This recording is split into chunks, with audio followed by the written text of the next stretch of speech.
ဒီ channel မှာအရင်တော့ကလည်းပီတာပန်ကြောင်းတဲ့ကျွဲ့အစရှိရဲ့ကာတွန်းကားတွေရဲ့ dark theory အကြောင်းကိုပြောပြပြီးသားပါပြီ။အစတော့ Doom King ရဲ့ဇာတ်လမ်းကိုပြောပြပေးမလို့ပဲ။ဒါမဲ့အကောင်းဆုံးဖြစ်အောင်အချိန်ယူချင်တာမလို့ Disney ရဲ့ channel dark theory အကြောင်းကိုပြောပြပေးလိုက်ပါတယ်။ channel လေးကိုလည်း subscribe မလုပ်ရသေးရင်လည်းလုပ်ပေးခဲ့ကြပါဦး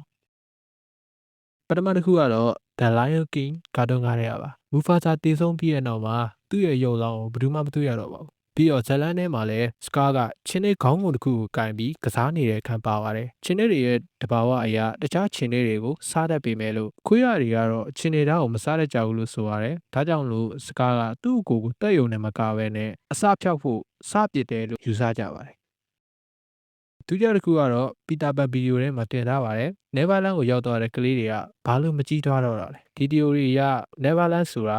တကယ်တော့ကောင်းငင်ပုံဖြစ်ပြီးပီတာပန်ကတော့ကွယ်လွန်သွားတဲ့ကလေးတွေကိုလမ်းပြပေးတယ်တေမင်းတမန်ဖြစ်နေတာပါ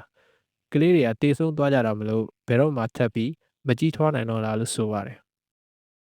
The Little Mermaid 3ထဲမှာ Ariel ရဲ့အမေ Queen Athena ဟာပင်လယ်မြတ်သင်းဝတစည်းကြောင့်တေဆုံးခဲ့ရတယ်လို့ဆိုပါတယ်တစ်ဖက်မှာလည်းပီတာပန်နဲ့ကကပတိန်ဟူရဲ့တင်မောနာမှာ Ariel ရဲ့အမေနဲ့ရုပ်ချင်းစင်တဲ့ရေတူမလေးတစ်ကောင်ကိုတွေ့ရပါတယ်ဒါကြောင့်မလို့ကပတိန်ဟူဟာ Ariel ရဲ့မိခင်ကိုတက်တရားခံဖြစ်နိုင်တယ်လို့ပရိသတ်တွေကထင်ကြပါတယ်မာလာခိုဒိန်နဲ့ Evil Queen နှစ်ယောက်စလုံးကအမြဲတမ်းနှုတ်ပြလှပချင်နေကြတဲ့သူတွေပါဒီ theory ကတော့ Evil Queen ဟာ Snow White စီမှာရှုံးနေသွားပြီးနောက်မာလာခိုဒိန်အဖြစ်နာမည်ပြောင်းပြီးတော့တခြားတိုင်းပြည်မှာအသက်ရှည်စေးကိုရှာဖွေရင်းနဲ့ပဲ Rapunzel ကိုခိုးယူခဲ့တာလို့ပြောကြပါတယ်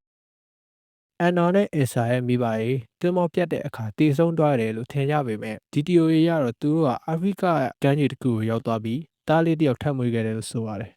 အဲ့ကလေးကတော့တာဇန်ပါနောက်ပိုင်းမှာမှမိဘနှစ်ပါးကစစ်တစ်ကိုက်လို့တည်ဆုံးသွားတယ်လို့ပြောကြပါတယ်ဒါတော့လဲ Frozen ရဲ့ Jada ကိုယ်တိုင်ကလည်းနောက်ပြောင်ပြီးဟုတ်တယ်လို့ပြောခဲ့ဦးပါတယ် Okay ဒီနေ့ကတော့ဒီလောက်ပါပဲနောက်လာမယ့် game story တွေ movie နဲ့ movie character တွေအကြောင်းကိုပြောပြပေးတော့မှာမလို့ subscribe လုပ်ခဲ့ပေးပါဦး